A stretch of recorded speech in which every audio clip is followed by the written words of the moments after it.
যাদের নামাজ পড়ার সময় দুনিয়াবি চিন্তা মনে আসে বা নামাজে অমনোযোগী তৈরি হয়, তারা ভিডিওটি শেষ পর্যন্ত দেখার অনুরোধ রইল। হযরত আলী রাদিয়াল্লাহু তাআলা আনহুর কাছে একজন ব্যক্তি এসেছে। তখন লোকটা বলল, হুজুর, আমার নামাজে মন বসে না। নামাজে দাঁড়ালে আমার দুনিয়াবি নানা চিন্তা আসে। হুজুর, আমার এই নামাজ কি আল্লাহ তাআলা কবুল করবেন? তখন হযরত আলী রাদিয়াল্লাহু তাআলা আনহা বলেছেন, না, তোমার নামাজ কবুল হবে না। তখন লোকটা মনে অনেক কষ্ট নিয়ে চলে যাচ্ছেন।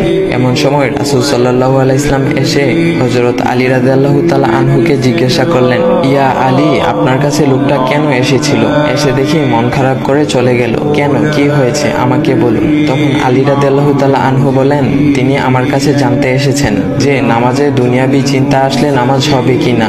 আমি বলেছি, না, তোমার নামাজ কবুল হবে না। রাসূল সাল্লাল্লাহু আলাইহি ওয়াসাল্লাম তখন বলেন, ইয়া আলী, আপনাকে আমি একটা চাদর উপহার দিতে চাই, তবে একটা শর্ত আছে।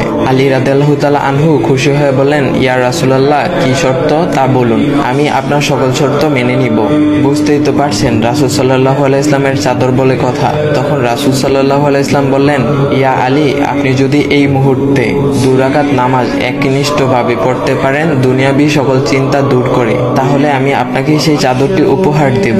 আলী রাদিয়াল্লাহু তাআলা আনহু বলেন, এটা তো সাধারণ ব্যাপার।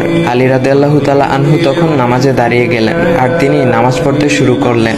এমন সময় তার মনের মধ্যে শুধু ভাবনা চিন্তা আসতে শুরু করলো, আচ্ছা, আমাকে যে রাসূল সাল্লাল্লাহু আলাইহি ওয়াসাল্লাম যে চাদরটা দিবেন সেটা কি ফাতিমার চাদর নাকি রাসূল সাল্লাল্লাহু আলাইহি ওয়াসাল্লামের? আচ্ছা, চাদরখানা দেখতে কেমন হবে?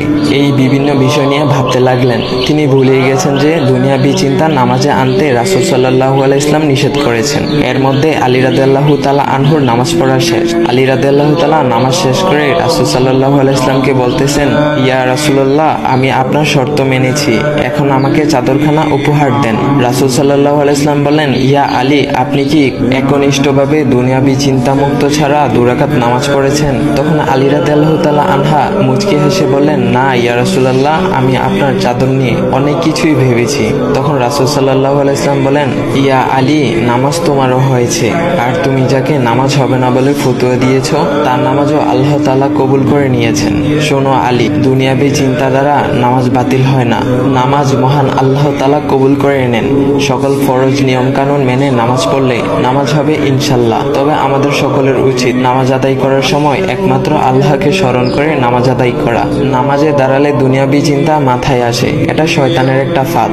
আল্লাহ তাআলা আমাদের সকলকে শয়তানের কুমন্ত্রণা থেকে হেফাজত রাখুক এবং সঠিকভাবে মনোযোগের সাথে নামাজ আদায় করার মতো তৌফিক দান করুক। সবাই বলি আমিন। চাইলে ভিডিওটা আপনি অন্যদের কাছে শেয়ার করতে পারেন, এতে অন্যদের ভুল ভ্রান্তিগুলো দূর হবে।